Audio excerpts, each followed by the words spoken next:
कल्पना कीजिए कि आप एक सुनसान द्वीप पर फंसे हुए हैं, जहां ना कोई वयस्क है ना कोई नियम, बस लड़कों का एक समूह और अराजकता की भयावह स्थिति।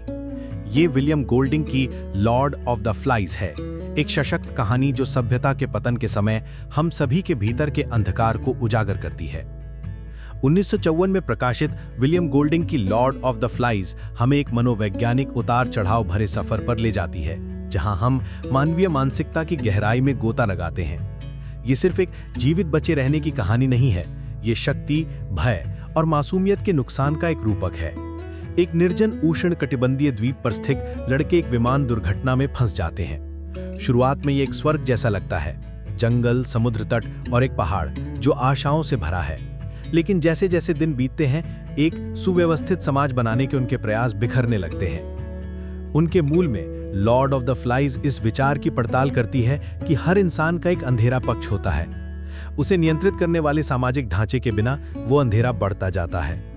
गोल्डिंग का सुझाव है कि बुराई कोई सीखी हुई चीज नहीं है, ये जन्मजात होती है। जैसे जैसे लड़के अराजकता में धंसते जाते हैं, उनके बचपन की मासूमियत बिखर जाती है। जो उनके अस्तित्व को व्यवस्थित करने की एक आशावादी कोशिश के रूप में शुरू होता है, वो क्रूर पागलपन में समाप्त हो जाता है। मासूमियत हमेशा के लिए खो जाती है। सभ्यता और बर्बरता के बीच संघर्ष अथक है।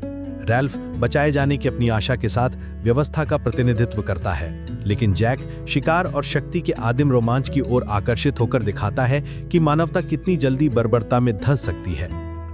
डर एक शक्तिशाली शक्ति है। जानवर के प्रति लड़कों का आतंक नियंत्रण से बाहर हो जाता है, जिससे उनका पागलपन और बढ़ जाता है। ये कोई बाहरी शक्ति नहीं है, बल्कि उनके भीतर का डर है जो उन्हें हिंसा की ओर धकेलता है। अब आइए कहानी को विस्तार से समझते हैं। अध्याय 1, शंख की ध्वनि। उपन्यास की शुरुआत लड़कों के एक समूह से होती है जो एक विमान दुर्घटना में बच गए हैं। वे एक निर्जन उष्णकटिबंधीय द्वीप पर फंसे हुए हैं। उन्हें पता नहीं है कि वे कहाँ हैं और वे कब तक फंसे रहेंगे। रैल्फ और पिग्गी, दो लड़के, पहली बार एक दूसरे से मिलते हैं। लंबा और हट्टा-कट्टा रैल्फ और शारीरिक रूप से कमजोर पिग्गी अपने व्यक्तित्व और सामाजिक स्थिति के कारण तुरंत एक दूसरे से अलग हो जाते हैं। पिग्गी अपनी शारीरिक कमियों के बावजूद बुद्धिमान है और पूरे उपन्यास में रातार्किक विचार सुझाता है। रैल्फ, जो किसी तरह की व्यवस्था लागू करने की जरूरत महसूस करता है, समुद्र तट पर मिले एक शंख को बजाता है और बाकी सभी लड़कों को अपनी स्थिति पर चर्चा करने के लिए इकट्ठा करता है। ये शंख अधिकार और सभ्यता का प्रतीक बन जाता है, क्योंकि इसका इस्तेमाल बैठकें बुलाने और बोलने का अधिकार स्थापित करने के लिए किया जाता है। बैठक के दौरान दूसरे लड़के रैल्फ को नेता चुन लेते हैं, क्योंकि वह इसके करिश्मा की सराहना करते हैं और जीवन यापन के प्रायोगिक मामलों, खासकर एक संकेत अग्नि को जलाए रखने की जरूरत पर ध्यान केंद्रित करते हैं। गायक मंडली के लड़कों का नेता जैक नेता ना बन पाने से निराश होता है, लेकिन रैल्फ के प्रयासों में शामिल होने के लिए सहमत हो जाता है। रैल्फ, जैक और साइमन को प्रमुख भूमिकाओं के लिए चुना जाता है। साइमन को भोजन और आश्रय के कार्यों में मदद करने के लिए नियुक्त किया जाता है। जैक शिकारियों के रूप में गायक मंडली का नेतृत्व करता है और रैल्फ आश्रय बनाने और आग जलाए रखने पर ध्यान केंद्रित करता है। हालांकि यह अध्याय लड़कों की रुचियों के बीच एक विभाजन का पूर्वाभास करता है, क्योंकि जैक शिकार के प्रति जुनूनी हो जाता है और रैल्फ बचाए जाने के अधिक रातार्किक दीर्घकालिक लक्ष्य पर अडिग रहता है।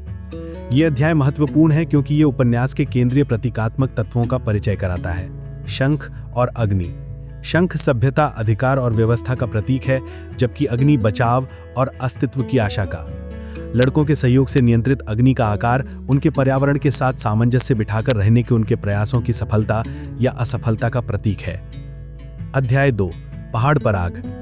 इस अध्याय में रैल्फ एक बैठक बुलाता है ताकि ये चर्चा की जा सके कि लड़के अपने बचाव की संभावनाओं को कैसे बेहतर बना सकते हैं। वह गुजरते जहाजों को संकेत देने के लिए पहाड़ पर एक संकेत अग्नि बनाने की आवश्यकता पर जोर देता है। पिग्गी, जो हमेशा तर्क की आवाज होता है, अपने चश्मे का उपयोग करके आग जलाने का सुझाव देता है, जो लड़के करते हैं।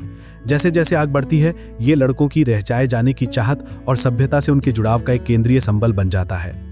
हालांकि आग तेजी से बेकाबू हो जाती है और जंगल का एक बड़ा हिस्सा जलकर खाक हो जाता है। नतीजन लड़कों को यह एहसास होने लगता है कि व्यवस्था और संरचना बनाने के उनके प्रयास नाजुक हैं और नाकामी की ओर अग्रसर हैं। इस अध्याय की एक महत्वपूर्ण घटना छोटे लड़कों में से एक का अचानक गायब हो जाना है। आग के आसपास की अफरा तफरी के दौरान वो लड़का जो जंगल में एक जानवर से डरता था, खो जाता है और ये स्पष्ट नहीं है कि वो आग में मर गया या जंगल में गायब हो गया। ये घटना उस जानवर के बढ़ते डर का परिचय कराती है, जो लड़कों में व्यवस्था के विघटन का एक प्रमुख कारण बन जाएगा। जैक, जो रैल्फ के बचाव पर ध्यान केंद्रित करने से लगातार निराश होता जा रहा है और जोर देता है कि उन्हें भोजन की खोज करनी चाहिए, जो ग्रुप पर उसकी बढ़ती शक्ति और नियंत्रण की इच्छा को दर्शाता है। जानवर की अवधारणा, एक अदृश्य शायद काल्पनिक प्राणी, लड़कों के सामूहिक भय का केंद्र बिंदु बन जाती है। अज्ञात का ये भय उनकी बढ़ती बेचैनी और संदेह की भावना को दर्शाता है और ये अस्तित्व के बारे में ज्यादा तार्किक चिंताओं पर हावी होने लगता है। अध्याय 3, समुद्र तट पर झोपड़ियां। इस अध्याय में रैल्फ अपनी कथी का व्यवस्था बनाए रखने के प्रयासों को जारी रखता है, लड़कों को सुरक्षा और स्थिरता का एहसास दिलाने के लिए आश्रयों के निर्माण पर ध्यान केंद्रित करता है। वह सहयोग की कमी, खासकर छोटे लड़कों से जो मदद करने से इनकार करते हैं, निरंतर निराश होता जा रहा है। दूसरी तरफ जैक पूरी तरह से आग और आश्रय निर्माण के प्रयासों की उपेक्षा करके शिकार के पक्ष में भाषा करता है, जिससे उनकी प्राथमिकताओं में अंतर दिखाई देता है। ये बढ़ता संघर्ष रैल्फ और जैक के बीच की पहली वास्तविक दरार का संकेत है, जिनके नेतृत्व और सर्वाइवल पर विचार अब सीधे विरोध में है। जैक का शिकार के प्रति जुनून और भी जीवंत रूप से दर्शाया जाता है। वे और जैक का गायक मंडली एक सुअर का पीछा करते हैं और उसे मार डालते हैं, जो जैक के लिए एक जीत है क्योंकि वह शिकार की हिंसा का आनंद लेता है। ये कृत्य जैक के बर्बरता की ओर पतन का प्रतिनिधित्व करता है और शिकार और शक्ति के उसके बढ़ते महत्व का पूर्वाभास करता है। हालांकि जैक द्वारा सुअर को मारने में सफलता के बावजूद रैल्फ निराश है, क्योंकि लड़के आग को बनाए रखने में नाकाम रहे हैं, जिससे वे बचाए जा सकते थे।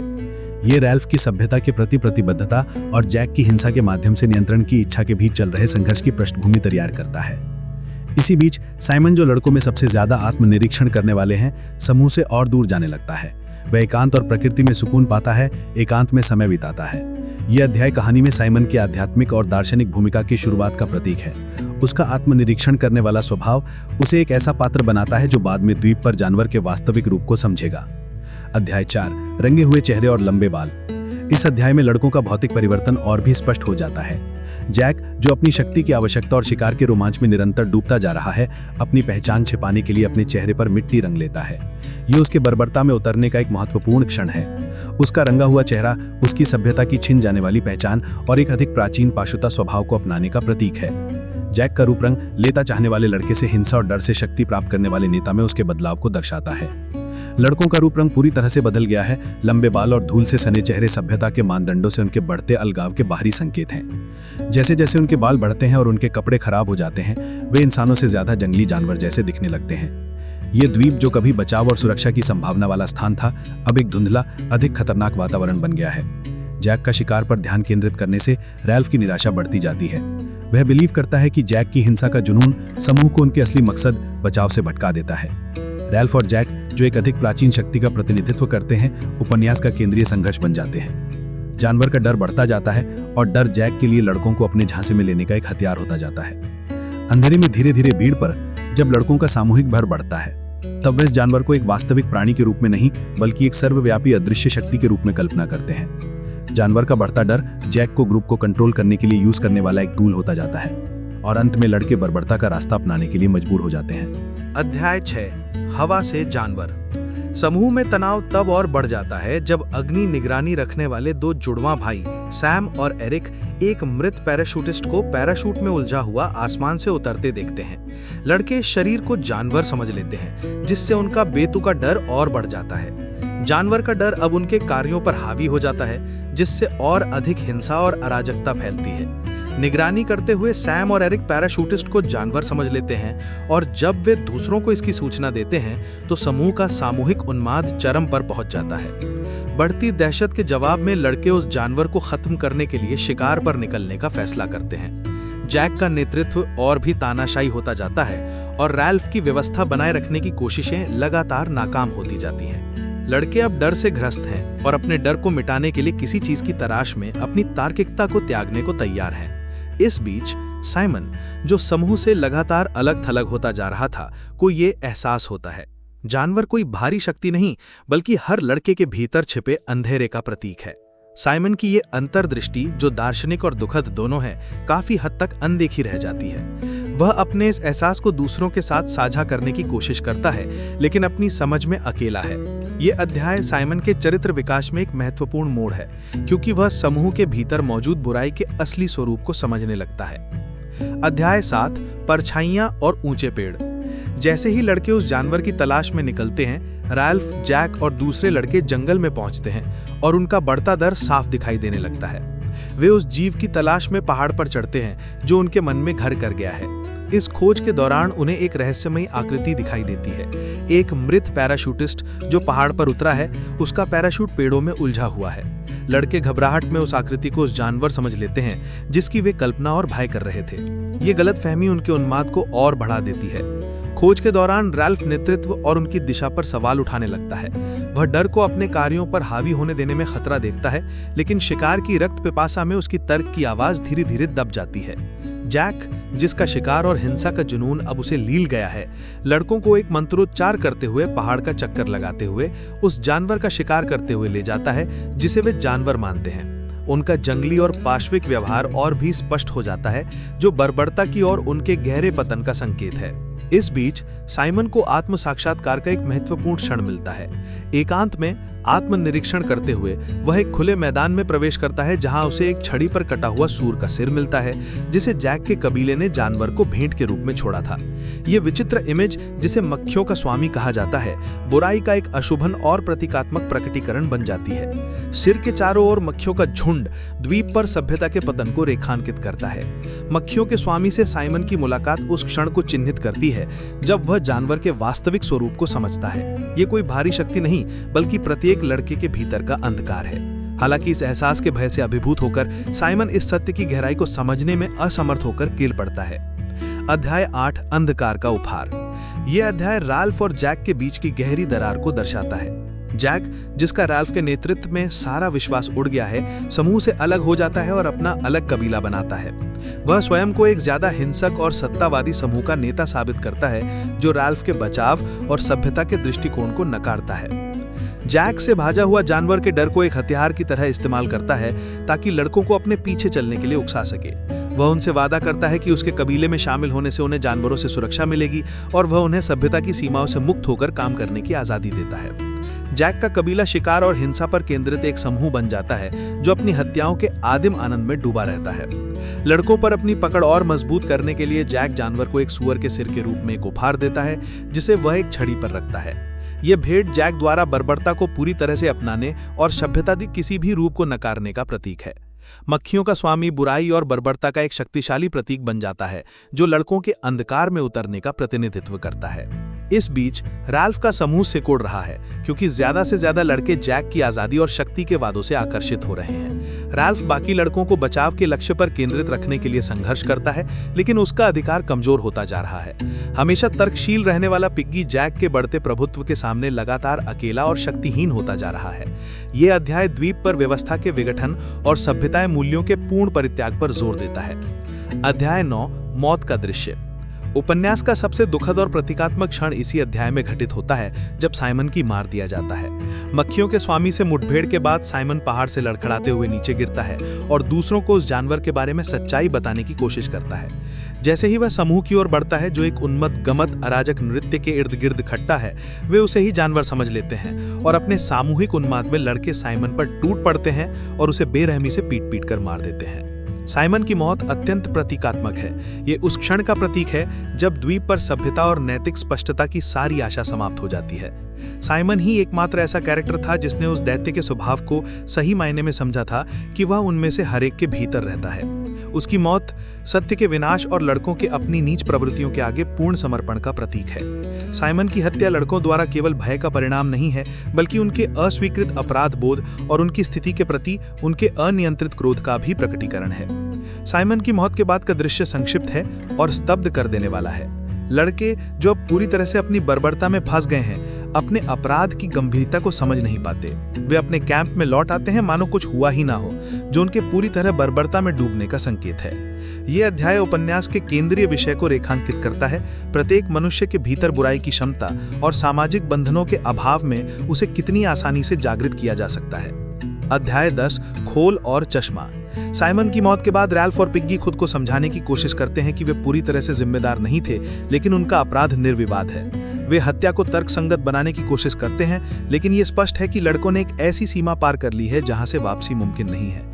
रैल्फ, जो विशेष रूप से इस एहसास से व्यथित है कि उनकी बर्बरता की ओर गिरावट अपरिवर्तनीय है। मीचवाल जैक का कबीला और मजबूत हो गया है और वे अपनी बची खुची सामग्री के लिए रैल्फ के काम पर धावा बोलते हैं। पिग्गी के चश्मे की चोरी, जिसका उपयोग आग जलाने के लिए किया जाता है, एक प्रतीकात्मक कार्य है। पिग्गी के चश्मे बुद्धि और तर्क का प्रतीक है और उनकी चोरी तार्किकता के पूर्ण परित्याग का प्रतीक है। ये चोरी ये भी संकेत देती है कि लड़कों को अब अपने बचाव की संभावनाओं की परवाह नहीं है, उनका ध्यान केवल सत्ता बनाए रखने और अपनी प्राथमिक इच्छाओं को पूरा करने पर है। पिग्गी के चश्मे अब जीवित रहने का साधन नहीं, बल्कि सभ्यता के विनाश का प्रतीक है। जैसे जैसे जैक का कबीला हिंसा और अंधविश्वास में और भी ज्यादा उलझता जाता है, राल्फ और पिग्गी लगातार परछाई मैथ होते रहते हैं। व्यवस्था और सभ्यता बनाए रखने के राल्फ के बेतहाशा प्रयास बढ़ती अराजकता के कारण कमजोर पड़ जाते हैं। जैक की क्रूरता और लड़कों के भारी दर के सामने पिग्गी की तार्किकता और तर्क का सहारा लेने के उसके प्रयास अब बेकार हैं। कैसल रॉक अध्याय 11। राल्फ, पिग्गी और कुछ बचे हुए लड़के जैक का सामना करने और चश्मा वापस पाने की कोशिश करते हैं। अध्याय एक दुखद टकराव की ओर बढ़ता है। राल्फ जैक को समझाने की कोशिश करता है, लेकिन जैक एक तानाशाह की अपनी भूमिका को पूरी तरह अपना चुका है और डर और ताकत से लड़कों को बरगला रहा है। जैक पिग्गी की बेनसीम हत्या का आदेश देता है, जो जैक के एक अनुयायी रोजर द्वारा लुढ़काए गए एक पत्थर से टकराकर मर जाती है। पिग्गी की मौत एक निर्णायक क्षण है, जो सभ्यता के पूर्ण पतन और बर्बरता की विजय का प्रतीक है। पिग्गी की मौत द्वीप पर तर्क और बुद्धि के अंतिम अवशेष के विनाश का भी प्रतीक है। लड़के जो कभी तर्क से संचालित होते थे, अब पूरी तरह से अपनी भावनाओं, सहज प्रवृत्तियों और सत्ता की भूख से संचालित हैं। राल्फ, जो अब समाज सुनते हुए अकेला खड़ा है, इस भयानक रियलिटी का सामना करने के लिए मजबूर है कि वो जैक के आतंक के राज को रोकने में पूरी तरह असमर्थ है। शंख, जो कभी आनंद का प्रतीक था, टकराव के दौरान चकनाचूर हो जाता है, जिससे नागरिक संवाद की बची कुची सारी उम्मीद खत्म हो जाती है और बर्बरता की अंतिम विजय होती है। राल्फ अब पूरी तरह से अलग थलग पड़ गया है और उसके बचाव की उम्मीदें बेमानी लगती हैं। जैक के कबीले ने अपना प्रभुत्व मजबूत कर लिया है और बचे हुए लड़कों को एक ऐसी दुनिया में खुद की देखभाल करने के लिए छोड़ दिया गया है, जहां हिंसा और भय का बोलबाला है। अध्याय 12, शिकारियों का रोना। अंतिम अध्याय में राल्फ शिकार बन जाता है। जैक का कबीला, जो अब पूरी तरह से हिंसा और प्रभुत्व की खोज में लगा हुआ है, उसे मारने के लिए निकल पड़ता है। राल्फ अपनी जान बचाने के लिए भागने को मजबूर हो जाता है और लड़के जो कभी मासूम बच्चे थे, अब पूरी तरह से अपनी हिंसक प्रवृत्तियों से ग्रस्त हो जाते हैं। ये द्वीप, जो कभी भागने की जगह हुआ करता था, अब शिकार और मतखिड़ता का अड्डा बन गया है। जैसे जैसे लड़के राल्फ का पीछा करते हैं, कहानी आतंक के चरम पर पहुंचती है। वह निराशा की हद तक पहुंच जाता है। उसे एहसास होता है कि अब उसे बचाने वाला कोई नहीं बचा है। हालांकि आखिरी क्षण में राल्फ की मुलाकात एक नौसेना अधिकारी से होती है, जो सिग्नल फायर से उठते धुएं को देखकर लड़कों को बचाने आया है। अधिकारी लड़कों के इस बदलाव से हैरान है। उसने सोचा था कि उसे अनुशासित और अच्छे व्यवहार वाले बच्चों का एक समूह मिलेगा, लेकिन उसकी जगह उसे एक हिंसा में डूबे जंगली लोगों का समूह मिलता है। अधिकारी का आगमन सभ्यता की वापसी का प्रतीक है, लेकिन लड़कों के लिए ये बहुत देर हो चुकी है।